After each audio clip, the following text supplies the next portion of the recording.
All right, joining me once again here on the Matthew Filipowicz Show is Ellen Dannin. Ellen is the author of a series of reports on the impacts of privatization for TruthOut, which you can find at truth-out.org. You can also find her on Twitter at Ellen Dannin. Ellen, thank you so much for being on the show again.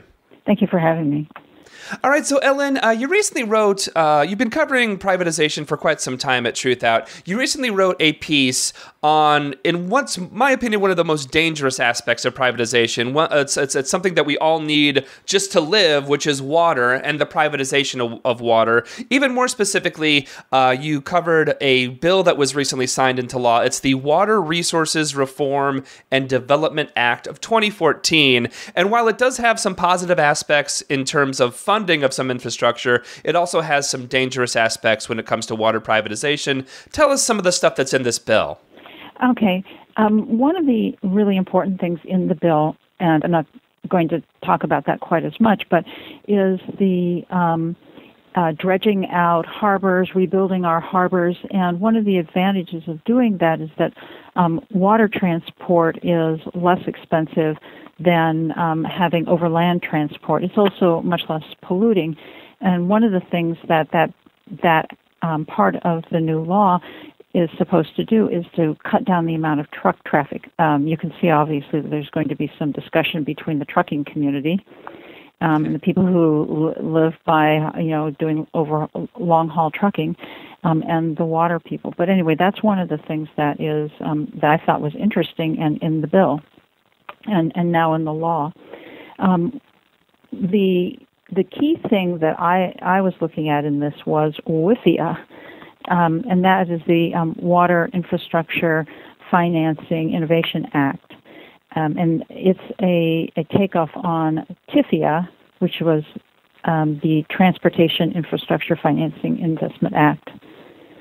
So would you like me to talk a little bit about some of give a little overview? Yeah, please do. Yeah, go into into these two things, because those are where the dirt of this really gets into it. And when you really look at the details of how these things are structured, it gets really problematic. So tell us about it. Yeah, so this now law has a number of goals, many of which I think we would buy into. One of them is to promote the development of our water infrastructure, and in fact, promote is probably a mild word. We have a serious crisis on our hands in terms of our water infrastructure.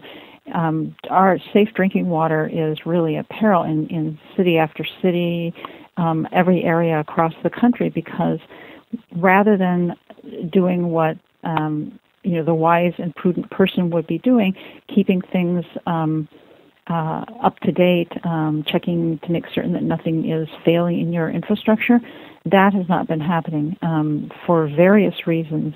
One of which I maintain is the anti-tax movement.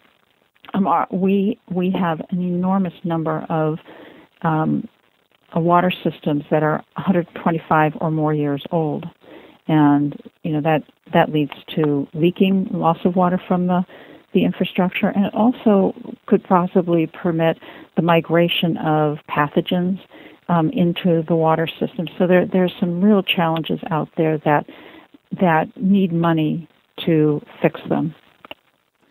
Yeah, and it's like, and very clearly, it's like not like the rest of our infrastructure. The water system needs massive amounts of spending to get it up to date, to have it be viable for 2014. And again, it's not just water. I mean, our whole entire infrastructure is crumbling. I remember there was some report recently about some 65,000 bridges in the U.S. are structurally insufficient. But sticking on the water, so part of this bill, there is some funding that's going to actually bump up our water infrastructure, but what's interesting about it is the way this bill is written.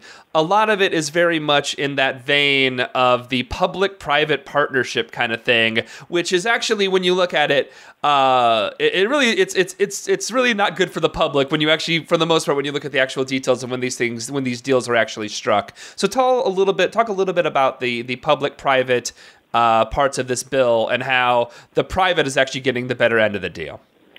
Well, I try to be a little bit hesitant about that. So I think it'll be interesting to see how this is going to play out. Will this make a difference from what we have had before in terms of the sorts of financing that are going to happen.